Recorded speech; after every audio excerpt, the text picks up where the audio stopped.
Hey guys, welcome back to another edition here at Stuff and Things. I am Dan by myself today because the lovely Mia is unfortunately feeling a little under the weather. She's quite blah right now. So I am taking the reins, and of course the show must go on, as they say, apparently. I don't know. Let's get on with it. You guys have probably noticed in the last couple of decades or so, kids have gotten pretty freaking fat. Not a bit chubby or it's just baby weight. I'm talking full-on obese. You can dismiss it and call it a first world problem, but that doesn't make it go away.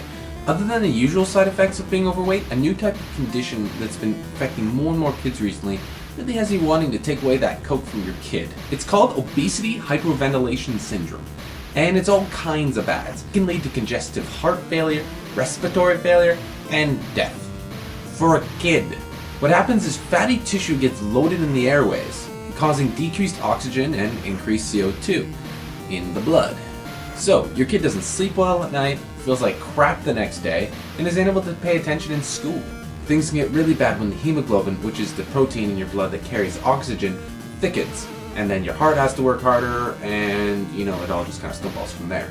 All of the Canadian health authorities are trying to raise awareness of this syndrome. We do like to poke fun at America on the show quite a bit, but we have our own serious problems, like them, about overweight and obese youth. And this syndrome is just the tip of the iceberg. There have been cases of kids under 10, being diagnosed with type 2 diabetes. There's really not much more to be said for that. We're just straight up failing our kids. It's our schools cutting back on PE and not providing proper food in the cafeterias. It's parents not even knowing how much food to feed their kids. Guys, it's not hard. Just give them some apples. All kids love apples. Not only is this a very serious threat to the long-term health of our children, it also has ridiculous economic implications. They have diabetes that young, and their kidneys are already shutting down. Who's going to pay for their eventual medical treatments? Everybody. If you're wondering what you should be feeding your kids and how much, well, there's the internet, which I really hope you know how to use because you're watching this video on the internet. But it never hurts to peruse the produce section and find some fresh veggies that might be shaped a little funky, because that could be fun for a kid. Plus, the United Nations wants you to. As part of a new campaign to try and stop us Westerners from eating the rest of the planet out, the UN is saying you should try and grab the funky fruit that most people won't buy because it looks weird.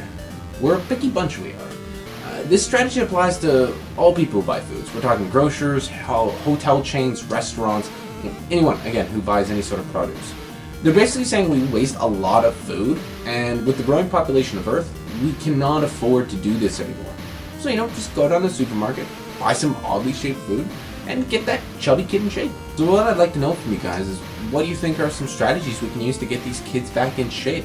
Do we need to do some more stuff at school? Do we need to actually educate parents on how to take care of the kids?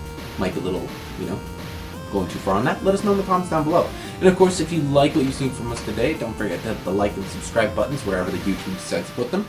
And I'll see you in the next video.